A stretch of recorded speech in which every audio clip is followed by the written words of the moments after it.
ये मुल्क जितना किसी और का उतना हमारा, और किसी के बाप की बपोती नहीं। मुल्क की बात याद रखें आप लोग, सबका मुल्क, हर आदमी का खून शामिल है इस मिट्टी में, किसी एक का नहीं है। अगर याद उठा के पढ़ा जाएगा तो पता लगेगा किसने कितनी कुर्बानियां दी। तो इसलिए आपसे कह रहा हूं, अपने मुल्क में अपने आप को अकेला मत समझो। हमारे जैसे बहुत सारे लोग हैं जो इस देश के संविधान से प्यार करते हैं, जो इस देश की एकता से प्यार करते हैं। वो पहले आजादी कि आप उसको छुई दो तो आप पे मुकदमा हो जाएगा, तो देश अलग उसमें चला गया। ऐसा लगता है कि उसी देश में है जहां लोकतांत्रिक मूल्यों की वैल्यू थी, जहां लोकतांत्रिक मूल्यों पे चर्चा होती थी, लोकतांत्रिक मूल्य पहले होते थे, जहां लोकतांत्रिक मूल्यों के लिए जो है संघर्ष होता था। ऐसा लगता है कि वो बहुत में, चाहे वो सर छोटू राम रहे हो, चाहे डॉक्टर बाबा साहब अम्बेडकर रहे हो, चाहे मानव काशीराम साहब रहे हो, चाहे चौधरी चरण सिंह रहे हो, चाहे मांगना राम सुवर्मा रहे हो, चाहे बाबू जगदेव प्रसाद कुशवाहा रहे हो, चाहे जननायक कर्पूरी ठाकुर है। जब किसी गरीब के बेटे ने आगे बढ़ के इस लड़ाई को संभाला है तो उसने कुछ ना कुछ बदलाव करके समाज को दिया है। और ये अभिभाषण में कहा कि हमें बहुत उत्तम शहर बनाने, तो मैंने आज ये भी कहा कि हमें उत्तम गांव भी बनाने, क्योंकि 70% आबादी तो गांव में रहती। जब तक उत्तम गांव नहीं बनेंगे तब तक ये हवाबाई बातें करने कोई मतलब नहीं बैठता है।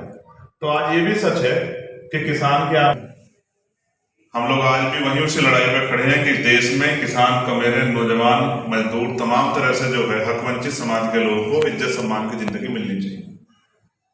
और अच्छी बात यह है कि आपके प्रोग्राम में बोलने से पहले मैं पार्लियामेंट में अपनी बात जो है राष्ट्रपति अभिभाषण पर रखे आए हैं।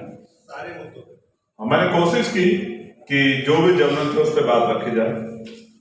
और एक साथी मुझसे पहले जो वक्ता बोल रहे थे वो कह रहे थे कि मैं छात्र संघ चुनाव पे भी, तो मैं अकेला व्यक्ति हूँ जो पिछले 2 महीने से लगातार छात्र संघ चुनाव पे बोल रहा हूँ कि छात्र संघ चुनाव बहाल होने चाहिए, क्योंकि मैं छात्र संघ चुनाव की अहमियत समझता हूँ। आप छात्र संघ चुनाव को इस तरह समझिए कि जिनके पीछे नाम है या जिनके पास रिसोर्स है या जिनके पिता MP MLA रहे हैं, मंत्री रहे हैं, उनके लिए राजनीति करना आसान है। लेकिन मेरे जैसे प्राइमरी स्कूल के मास्टर का बेटा कहाँ सीखेंगे? हम जब कॉलेज और यूनिवर्सिटी में जाते हैं तो वहां वो हमारी प्रयोगशाला होती है, वहां हम सीखते हैं कि अपने अधिकारों के लिए कैसे लड़ा जाता है। हम कास्ट सिस्टम से ऊपर उठते हैं, अपने साथियों के लिए लड़ना सीखते हैं, हम इंस्टीट्यूशन के खिलाफ लड़ते हैं, वहां पुलिस का भी सामना होता है, हमें कई बार परेशानियों का सामना भी होता है, तो हक के लिए लड़ना हम लोग वहां सीखते हैं। तो एक जरूरी क्लास है, लेकिन ताकतवर लोगों ने बंद कर दी। उनको लगता है कि फिर गरीबों के बच्चे नेता बन जाएंगे, और जब गरीबों के बच्चे नेता बनेंगे तो अपने हितों के लिए बोलेंगे, अपने मुद्दों पे बोलेंगे, अपने क्षेत्रों पे बोलेंगे। तो जैसे राष्ट्रपति जी ने अभिभाषण में कहा कि हमें बहुत उत्तम शहर बनाने, तो मैंने आज ये भी कहा कि हमें उत्तम गांव भी बनाने, क्योंकि 70% आबादी तो गांव में रहती। जब तक उत्तम गांव नहीं बनेंगे तब तक ये हवाबाई बातें करने कोई मतलब नहीं बैठता है। तो आज ये भी सच है कि किसान की आमदनी 27 रुपए है, और ये सोच के देश के बड़े बड़े नेताओं को, चाहे सत्ता है विपक्ष के, सबको शर्म से आंखें झुकानी चाहिए किसानों के सामने, क्योंकि किसान इस देश का अन्नदाता बहुत परेशानी में, और सारी सरकारों के सामने फाइल लेके खड़ा रहता है। कोई उसको लाठी से पीटता है, कोई उसको बिठा के चाय पिला के हवाई बातें करके, झूठी बातें करके भेज देता है, या फिर कोई उसको जो है आतंकवादी, खालिस्तानी कह देता है। सबके अपने अपने सोच के वो है। लेकिन क्योंकि मैं किसान परिवार से आता हूं तो मैं जानता हूं कि किसान क्या सर्वाइव कर, किस तरह से झेलता है जिंदगी। वो अकेला आदमी काम नहीं करता, उसका परिवार भी काम करता है। और फिर प्राकृतिक मार होती है, और अब तो सरकार के जो आवारा पशु है उन्होंने क्या हाल कर रखा है, किसी छिपावा नहीं। जितनी फसल है जो थोड़ी बहुत बची है वो आवारा पशुओं ने खत्म कर दी। आप उसको बेबी नहीं कह सकते कि आप उसको छुई दो तो आप पे मुकदमा हो जाएगा। तो देश अलग उसमें चला गया। ऐसा लगता है कि उसी देश में है जहां लोकतांत्रिक मूल्यों की वैल्यू थी, जहां लोकतांत्रिक मूल्यों पे चर्चा होती थी, लोकतांत्रिक मूल्य पहले होते थे, जहां लोकतांत्रिक मूल्यों के लिए जो है संघर्ष होता था। ऐसा लगता है कि वो बहुत पीछे छूट गए हैं, और ऐसा लगता है सिर्फ पूंजीपतियों की, पैसे वालों की, उद्योगपतियों की ही का देश हो गया और उन्हीं की सरकारें हो गई। के लिए भी आवाज उठाएं, और मैं आपको विश्वास दिलाता हूं ये आवाज आपकी निष्पक्ष आवाज है।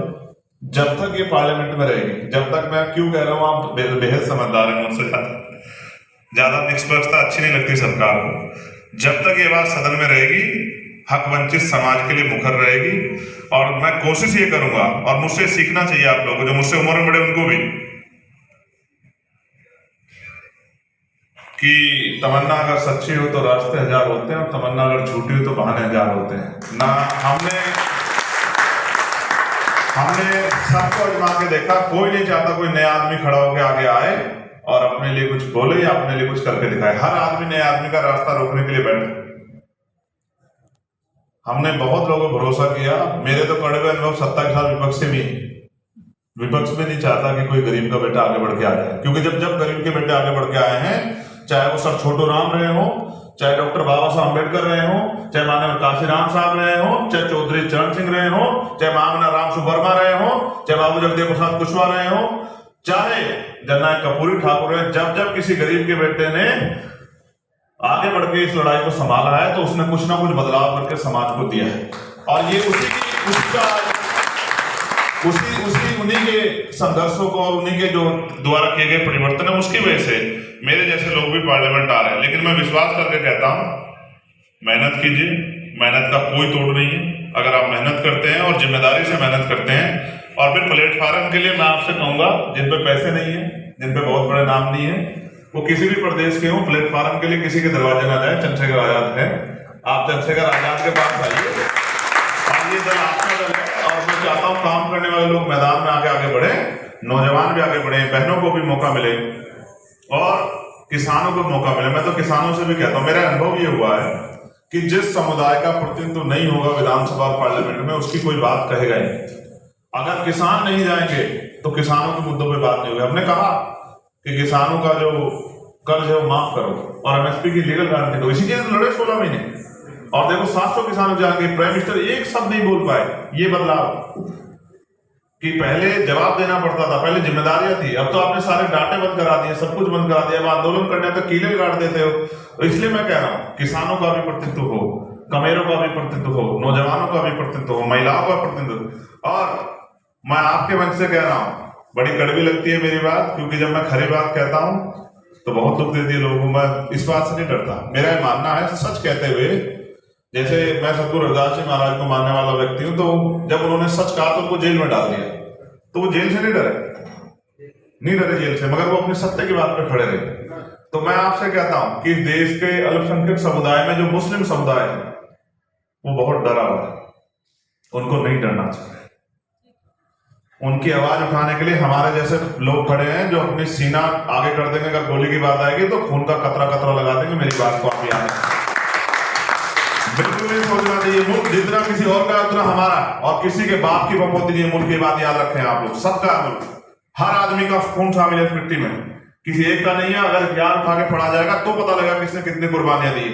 तो इसलिए आपसे कह रहा हूं, अपने मुल्क में अपने आप को अकेला मत समझो। हमारे जैसे बहुत सारे लोग हैं जो इस देश के संविधान से प्यार करते हैं, जो इस देश की एकता से प्यार करते हैं। वो पहले आजादी से पहले भी लड़ते रहे और आजादी के बाद आज भी लड़ रहे हैं। मगर 75 साल बाद भी अगर महिलाओं पे शोषण होता है, मणिपुर जैसी घटना होती, पहलवान बेटियों को कुचला जाता है, उनके सम्मान को नोचा जाता है, उनको पैरों से जूतों से कुचला जाता है, उनको खींचा जाता है, तो मेरे जैसे व्यक्ति का चुप बैठना वो उतना ही शर्मनाक है जितना जो लोग उस खेमे में बैठ के चुप हैं, वो भी उनके बिल्कुल बराबर हो जाता है। अगर वो चुप्पी थाम के बैठा जो अपने आप को बहनों का भाई कहने की हिम्मत रखता है, ये उससे भी बड़ा विद्रोह, क्योंकि अन्याय करने वाले से अन्याय सहने वाला ज्यादा दोषी होता है।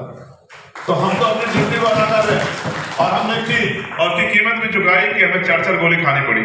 मैं सदन में अकेला मात्र ऐसा व्यक्ति हूं जो गोली खा के सदन आया।